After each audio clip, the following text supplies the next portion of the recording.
Hello guys, my name is Jeff and today I'm showing you some of my favorite cars at the PRI Show. Now before we get into that, first I want to give you a little bit of details about what the PRI Show is in case you aren't familiar. So PRI stands for the Performance Racing Industry, and in other words, this show is essentially a trade show and it's just like SEMA, except it's race only. So everything I'll be showing you today is a race car in some way or another. Yes, some of the cars are still street legal, especially a lot of the drag cars, but there's going to be a lot of race cars. We're talking drift cars, of course, drag cars, track cars, etc. Whatever the case is, this is all going to be race cars in some way or another. And the other thing that's a little bit different than SEMA, even though it's basically run by the same organization as SEMA, is going to be that there's a lot of focus on a lot of different elements here. Whereas SEMA, there tends to be a car in every booth. That's not necessarily the case here. There are still a lot of really cool cars I'll be showing you today, but some of the booths, for example, are nothing but engine parts. I mean, I saw a booth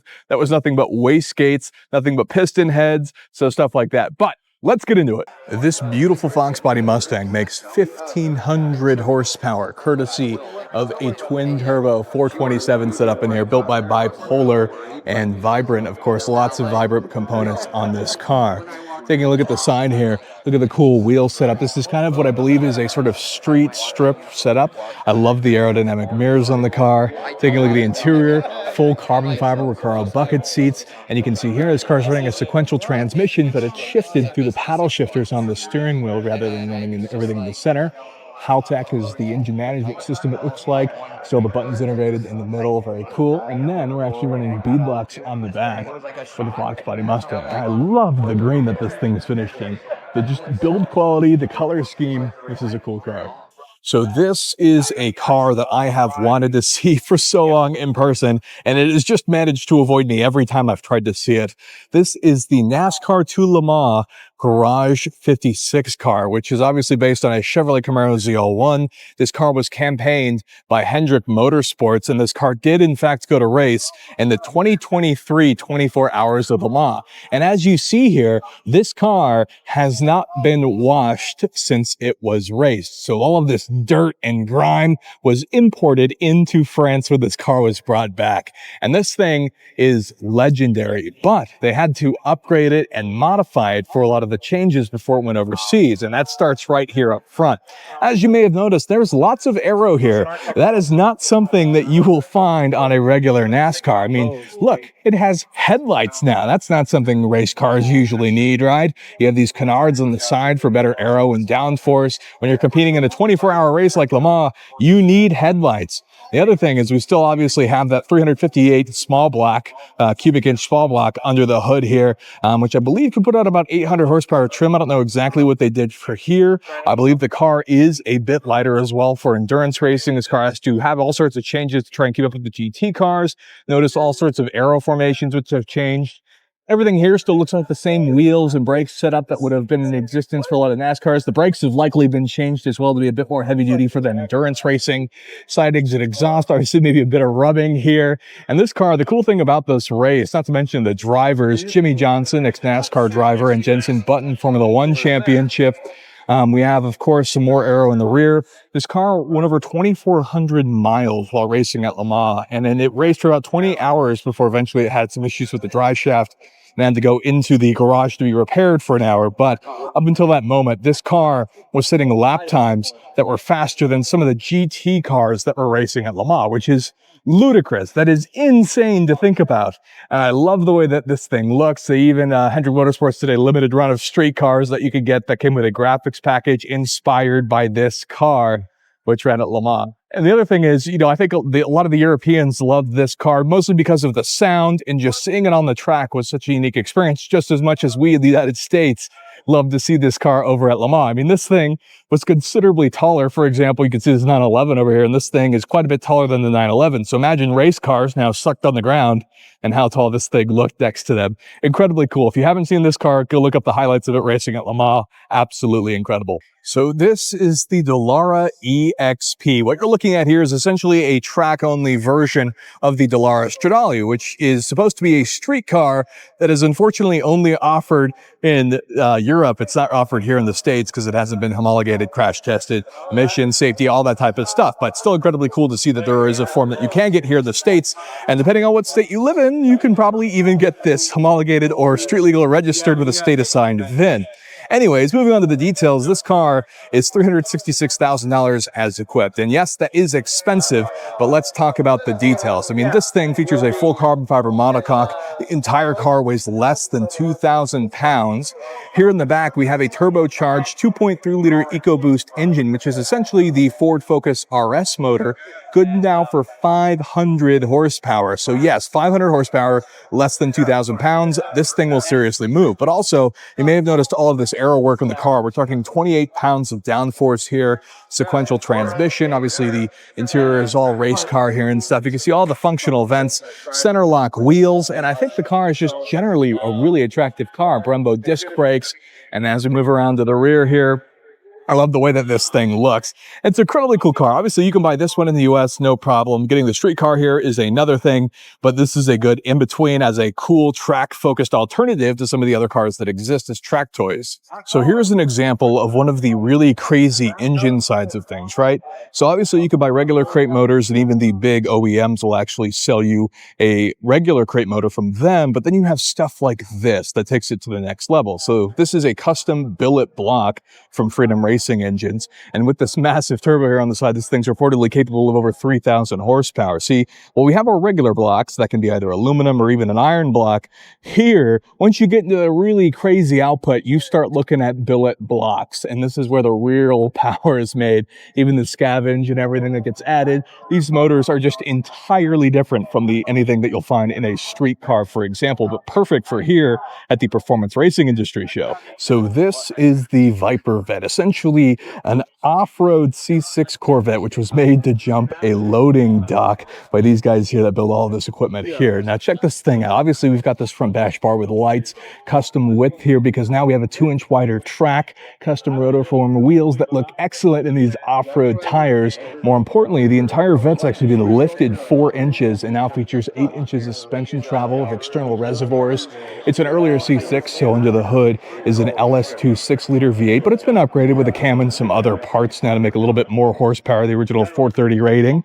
In here, 6-speed manual transmission, very cool, racing harnesses and everything with a cage in the back to, of course, hold this, your spare wheel and tire, which you will absolutely need while off-roading. Here below, though, you can actually see more of the really intricate details, including the rear cradle, the suspension changes and things that have all been shaped, custom control arms, even the wheel linings have been reinforced, that long travel suspension, but still C6 disc brakes. This thing is incredibly cool, and as I mentioned earlier, they're going to be jumping a loading dock with it soon, which will be very cool to see over on their page. These tractor pull vehicles are absolutely crazy. I mean, just look at the turbo setup here in the front with both of these turbos feeding into this one here for a compound setup running further back here into the diesel engine. But even cooler if we actually walk around to the other side here.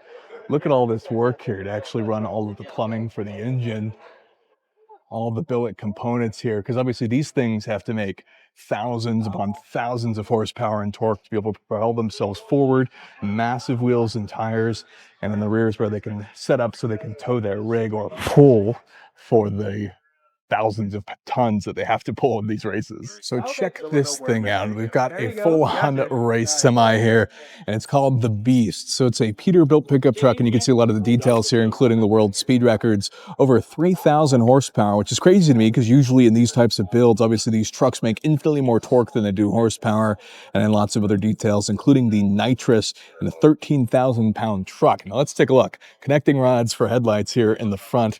Look at that big old motor under there, and including that massive precision turbo sticking out of the top here.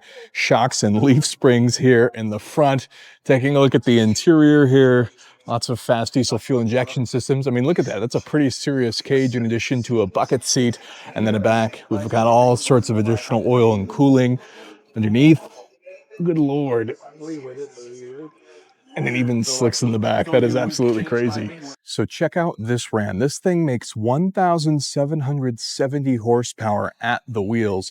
Here's the quick build sheet if you want to break it down. But what we have here is an absolutely massive turbocharger, which is then compound fed into this other turbocharger, then into a 6.7 liter diesel engine, and then further upgraded by the fact that everything is covered in 24 karat gold, which is crazy. You can see everything in here is totally custom. As we continue around the truck here, we actually have these beadlocks in the front. Everything underneath is also engraved and fully upgraded. Moving on to the interior, not to mention the paint. Look at all the extra flake in there. The interior has been upgraded and to match the rest of the truck as well. We still have a full cab here. Continuing back, more beadlocks in the rear, but perhaps the craziest part is the fact that we have some nitrous back here, and that 1770 horsepower figure is prior to adding any nitrous. We also have a fuel cell, and one of the other things I want to show you is here in the very back. Everything is just gorgeous. Very cool truck. All right, so check this thing out. This is a GTR-powered Foxbody drag car. So under the hood here, we actually have a VR38 fully built for this application here. Lots of carbon fiber, but of course, two massive Garrett turbochargers here in the back. We got skinnies, coilovers. We can even see the dry sump system and the scavenge here that's on this car. And as we come back to the interior here, of course, well, drag slicks, beadlocks in the back, parachute and spoiler. But in the interior, lots of carbon fiber accents in here. Look at the standalone system here. This is pure race car automatic transmission. I love the blend of the GTR engine, but then you're going for American transmissions, even a nitrous express system for what makes for a seriously fast Mustang, but rear-wheel drive in this application as to the R35, which is normally all-wheel drive. So check this out. This is a R35 GTR built by Grade A Garage, which says it's the world's fastest turbo GTR, 217 miles per hour in the quarter mile, 2,850 wheel horsepower. Obviously, twin turbos here in the front. We still have the VR38 engine, which, as you can imagine, is now fully built out in what I assume is a billet block as well. Lots of carbon fiber. One of the coolest part about the GTR drag cars is, of course, the fact that they have slicks on all four tires, including beadlocks, strange engineering disc brakes. Moving back here, of course, more of the disc brakes in the rear with some more serious drag slicks. Parachutes, because this car is doing 217 in the quarter mile. This car is insanely fast. And the R35, of course, has always been a stable platform for drag racing. So next, I want to show you not just the car, but the booth. This is the Procharger Supercharger Systems booth, and obviously they have a turbine here spinning at the top of their booth, which I thought is incredibly cool. And they have just a ton of different engines, including obviously a very famous Nova here in the background, as seen on the TV show, which I'm spacing the name of, but obviously for drag racing. Over here, we even have a 4,000 horsepower engine that features this crank-mounted Procharger system. Now, one of the great things I think about Procharger is actually just the name as a whole. You know, it sounds like it would be its own thing, even though it's a company that primarily focuses on centrifugal superchargers. And in this particular case, this is the most extreme version you'll find as a crank-driven use case. Over here is something you're more likely to find on a street car, for example, here, where it's mounted over on the accessory drive and then routed through the belt, as opposed to the direct crank mount. But this car in particular, too, is insanely cool. The Nova, like I said, it's featured on TV. And check out the massive crank-driven Procharger here in the center. And then here we have some of the specs. Over 3,400 horsepower from the Murder Nova and the No Prep Kings Championship. Incredibly cool booth with an incredibly cool car. And I love the way the drag slicks are sort of tucked into the wheel wells in the back. And another 4,000 horsepower plus motor over here. Very cool. Okay, so check this out. This is a 1,400 horsepower Chevrolet Corvette. Now, obviously, this is a later car. This is a 1961 Corvette, so the end of the C1 run. But this thing is incredibly cool. First of all, I want to show you the exterior here. What you're seeing here is actually the exposed fiberglass. Now, a lot of this has obviously been worked. It's been filled in and things like that. And the hood now is actually attached to the rest of the body, and the front now opens up like a clamshell. And now underneath, what that reveals is a twin turbocharged 372 cubic inch V8 that again produces 1,400 horsepower. Now you can see a lot of the trim here is now brushed. We have these carbon fiber front bumpers. Over here on the sides, we have Wilwood disc brakes here with these nice wheels. Continuing down the car, carbon fiber roof. Now the interior has been customized as well. Now we have racing harnesses. We have a flat bottom steering wheel, a shifter for our 6-speed manual transmission, digital gauges, lots of cool components in there. As we come to the back here though, we actually have dual shocks in the back, dual coilovers, Wilwood 4-piston disc brakes behind that. And then finally in the back, that's more carbon fiber bumpers and that fiberglass and some very cool custom taillights. All right, so this is Milk Jug, a turbocharged Hayabusa swapped smart car. That's right. We now have a motorcycle engine in this thing, and reportedly the engine's capable of up to 600 horsepower, but is currently more conservatively tuned at around 300 horsepower at the rear wheels, which is seriously fast and a huge improvement over stock. You can see a lot of the chain drive mechanisms here to actually deliver power to the rear wheels. If we take a look at the interior, it's mostly stock, but it has been updated with some more fun goodies. We've got a bucket seat set up in here to still sit 2 people. And the craziest thing about this car is the thought that this thing could be sitting at a light or something and it just smokes somebody off the line. Just incredibly fast, but very cool. So here we have a full custom carbon fiber wide body thrown on a 2005-2006 Ford GT. I mean, you can tell just from looking at the headlight placement, even the headlights are custom as I look at them here, that everything is now considerably wider. But of course, we have lots of extra ducting and things, more so for motorsports application. And even the wheels, everything is just insanely wide now. We have actual Michelin race tires on this thing, which is cool to see. Looking at the interior, a lot of that appears to be fairly standard still for the Ford GT. Those are the factory seats. The interior all looks to be factory correct. Still 6-speed manual transmission from that Ricardo transaxle. Doors open the same. Coming to the rear here, if we look at the engine bay, that looks to me to be the stock factory engine setup as well. I do see some extra parts in there, although the supercharger looks to be stock. So we'll assume it's probably making a bit more than the factory output of around 550 horsepower. Again, transaxle here in the back for everything. Lots of added aero. Holy smokes, that diffuser is wild as well. A very, very cool racing application for the Ford GT. So here we have a really cool example of just 2 different builds for obviously full drag cars. We have this awesome Cuda here that is also finished in this very awesome green, and it's obviously inspired by a lot of the performance cars, the Mopar colors from the 60s. And over here we have Eleanor, but Eleanor is looking a bit different these days. She's received an upgrade courtesy of this full-on supercharged V8 that's now under the hood here. And you can see the interiors full-on drag racing style now. And then moving to the rear, weld wheels, big slicks, spoiler in the back. I'm sure Nicolas Cage, which is this one instead of some of the other models. I mean, you can even see the tubs here in the back. Incredibly cool build. Obviously seeing the retro cars when a lot of the newer drag cars tend to go newer cars. This is always cool to change it up a bit. So now this one was actually at SEMA too. This is a 1,500 horsepower Mustang, courtesy of a twin turbocharged Voodoo 5.2 liter V8 that would have been taken from a GT350. And this thing is now set up for drifting. I mean, look at the wheel and tire setup on this thing. And it's even a fastback, which is even crazier, built by Mielke Motorsports. If you take a look at the interior, we have a Haltech system in here, sequential transmission, the hydro, all set up to go drifting. The fastback window has been taken out. Obviously, everything's been reinforced as well. You can see the fuel cell and the rear end in the back. And then as we move further back, you can see just how wide everything is that's been added on here. And I mean, 1,500 horsepower, this thing will rip. So here we have a twin turbocharged V6 swapped Honda here from Goichi Motors, obviously more famous for their M120 Mercedes-based V12 powered builds, but this one is incredibly cool with what's going on here. So taking a look at the wheels here, we even have Wilwood 6-piston disc brakes in the front. We've got a full wide body on here, big spoiler in the back. The interior has been stripped and race carified, sequential transmission. Coming back to the rear, massive carbon fiber spoiler, and even one of the craziest diffusers you'll ever see on one of these cars. So this is incredibly cool and something that I don't necessarily understand.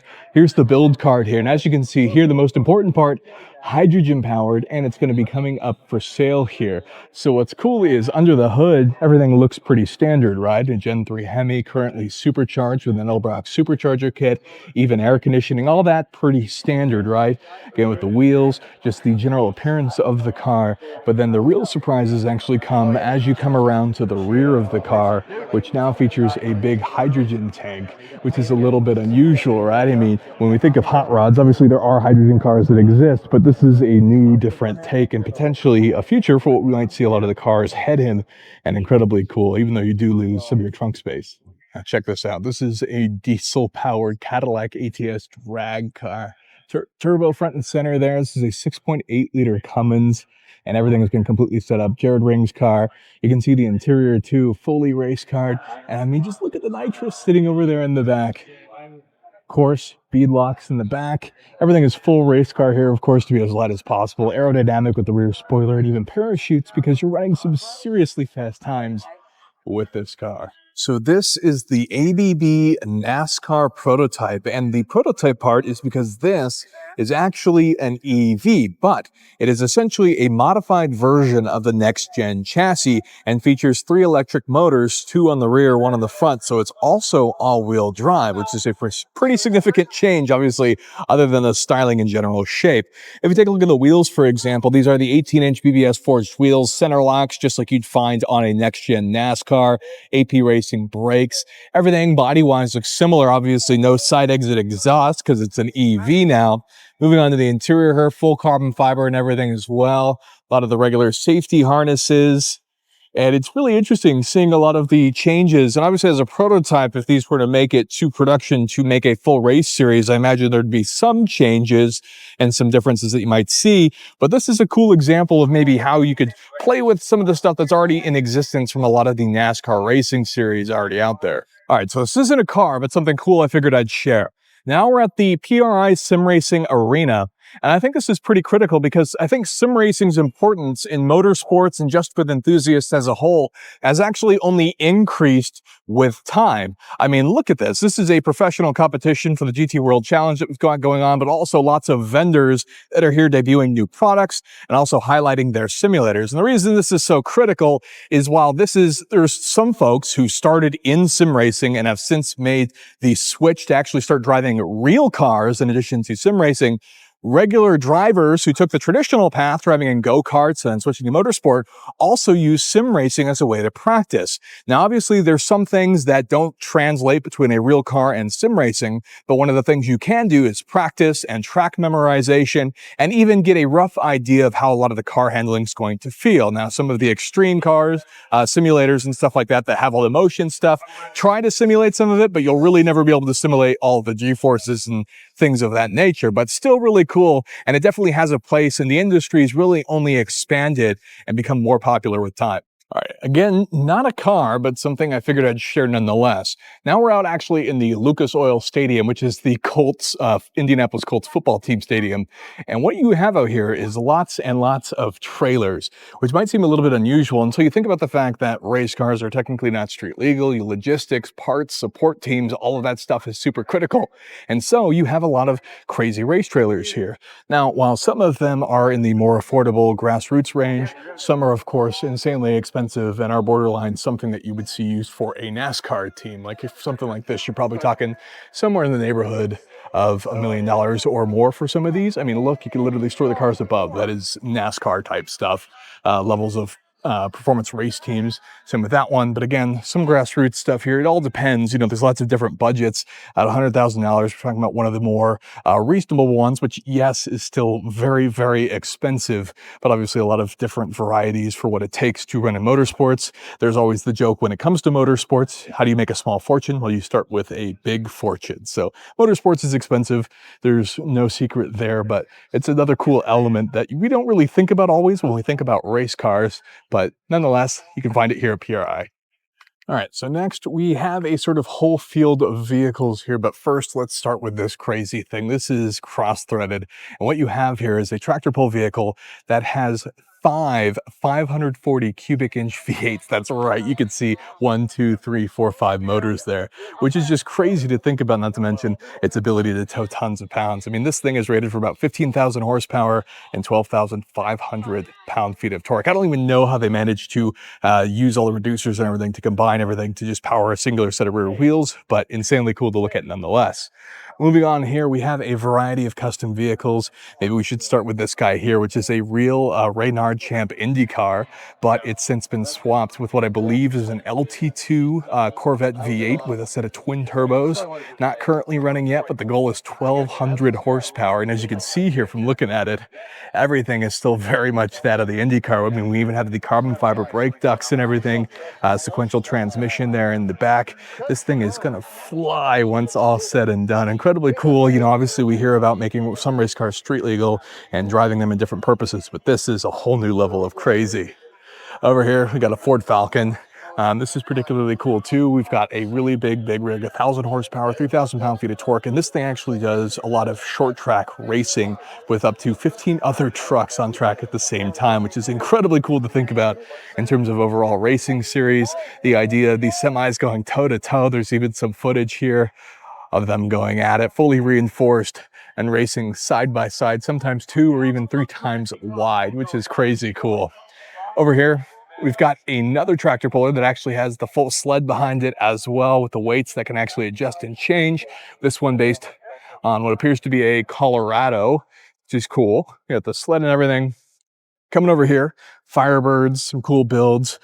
This is actually supposed to be the fastest E-Ray ever. So if the E-Ray, if you're not familiar, is the new hybrid Corvette, which in factory form comes with the LT2 V8 found in the standard C8 Corvette, but features an additional hybrid system, making it all-wheel drive and giving it 600-something horsepower. And it actually had a 0 to 60 timer on 2.5 seconds, a tenth of a second faster than the more powerful Z06.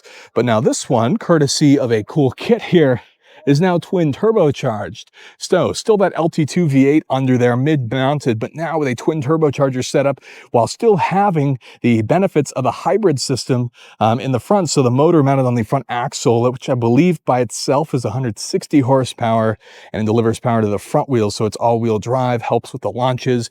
And now this one is apparently the world's fastest E-Ray, which is very, very cool to see. Not to mention lots of options. This looks like it may have been an LT3 car. I'm looking at the GT2 bucket seats, I believe, up front, but very cool. So I just wanted to give you a quick look at what the event itself looks like. As you can see here, all sorts of engine part booths. I mean, connecting rods, valve springs, the fact that you have all just blocks and heads. Like I said, some places literally just have gaskets, piston heads, etc. There's all sorts of stuff like that here because you can literally build multiple engines with just all the various manufacturers, including some engines which are just ready to go out of the box. There's a lot of piston heads and connecting rods over there. All sorts of stuff that's just available here for literally any and everything you could possibly do in the racing industry. And of course, like I said earlier, you can just straight up buy racing motors developed specifically for whatever your particular motorsport is and your use case, because obviously that can vary. But with that, that is the end of the video. I hope you enjoyed it. Go ahead and let me know down below what you thought your favorite car or highlight part of PRI was. If you go ahead and throw me a like, I'd really appreciate it. Consider getting subscribed. More content like this in the future.